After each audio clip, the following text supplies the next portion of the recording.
Një ngjarje e rëndë ndodhi sot në rrugën B në Prishtinë, ku një person humbi jetën dhe një tjetër u plagos. Departamenti për krimet e rënda në Prokurorinë Themelore të Prishtinës konfirmoi se trupi i pajet i viktimës u dërgua për obduksion në Institutin e Mjekësisë Ligjore. Prokurori kujdestar së bashku me njësitë të relevante të Policisë së Kosovës doli në vendin e ngjarjes dhe urdhëroi ndërmarrjen e veprimeve të menjëhershme hetimore për ndriçimin e plotë të rastit. Lidhur me këtë ngjarje, prokuroria inicioi procedurë penale me kallëzim penal si hetim mbi vdekjen me qëllim të sqarimit të rrethanave të kësaj ngjarje. Sipas informacioneve, bëhet fjalë për viktimën Festim Yusufin, i cili dyshohet se fillimisht ka therrur me thik të dashurën e tij, Rina Malokun, dhe më pas ka qelluar veten me të njëjtën armë. Zëdhënësja e policisë për rajonin e Prishtinës, Flora Ahmeti, konfirmoi se rreth orës 15 është raportuar për 2 persona të lënduar në një ndërtesë në rrugën B. Policia dhe ekipet emergjente kanë dalë menjëherë në vendin e ngjarjes, ku mjekët kanë konstatuar vdekjen e mashkullit 34 vjeçar, ndërsa femra 30 vjeçare është dërguar për trajtim mjekësor. Sipas të dhënave fillestare, dyshohet se lëndimet janë shkaktuar nga një mjet impret, konkretisht thik. Pas përfundimit të ekzaminimeve nga ekipi i forensikës, trupi i pajet i viktimës është larguar nga vendi i ngjarjes.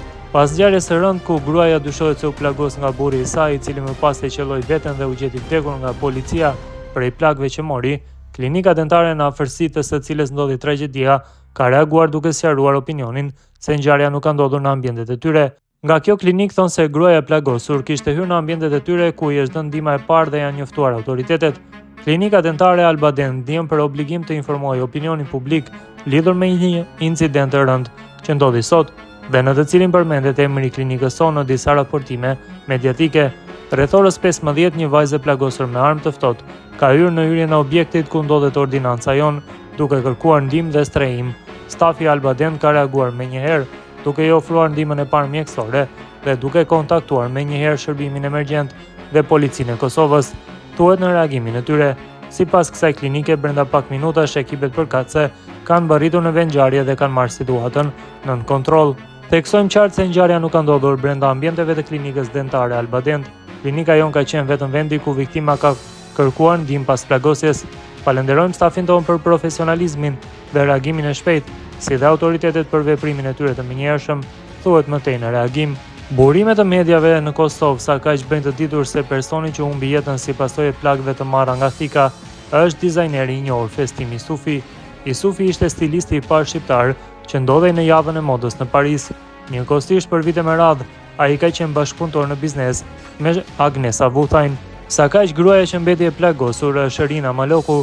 Festim Yusufi dhe Rina Maloku pak para tragjedisë kanë qenë aktiv në rrjetet sociale.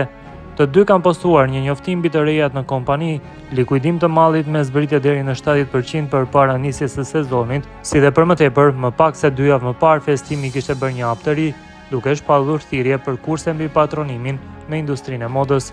Deputetja e Kuvendit të Kosovës, Blerta Deliu Kodra, ka reaguar pas ngjarjes tragjike të ndodhur në Prishtinë, ku humbi jetën dizajneri i njohur kosovar Festim Yusufi.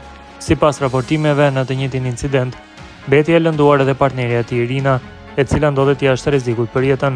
Pas kësaj ngjarje të rëndë, reagimet në rrjetet sociale nuk kanë munguar nga shumë figura publike, përfshirë edhe deputete në PDK-s. Festimin dhe Rinën i kam njohur që nga fillimet që në ditët e para kur hapën studion, e cila nuk ishte thjesht një hapësirë mode, por një vend i krijimtarisë, pasionit dhe përkushtimit, kam pasur rastin të vishën disa herë me kreacionet e tyre, veshje që mbartnin një histori, që përçonin shpirtin e një pune të bërë me dashuri për çdo detaj, ka shkruar Deliu Kodra. Ajo më tej e ka cilësuar ngjarjen si tronditse dhe të papranueshme, duke theksuar se dhuna nuk ka vend në shoqëri. Ngjarja sotme është e rëndë, tronditse dhe papranueshme, dhuna nuk ka justifikim.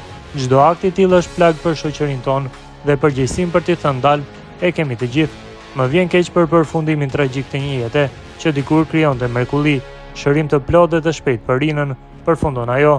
Sipas informatave nga autoritetet, 34 vjeçari ka ndërruar jetë si pasojë e plagëve të marra nga një mjet i ftohtë, ndërsa partneri i tij ka psuar lëndimet e ngjashme dhe aktualisht ndodhet jashtë rrezikut për jetën. Rrethana dhe motivet e ngjarjes mbeten ende të paqarta, ndërkohë që policia po zhvillon hetimet për të zbardhur plotësisht rastin.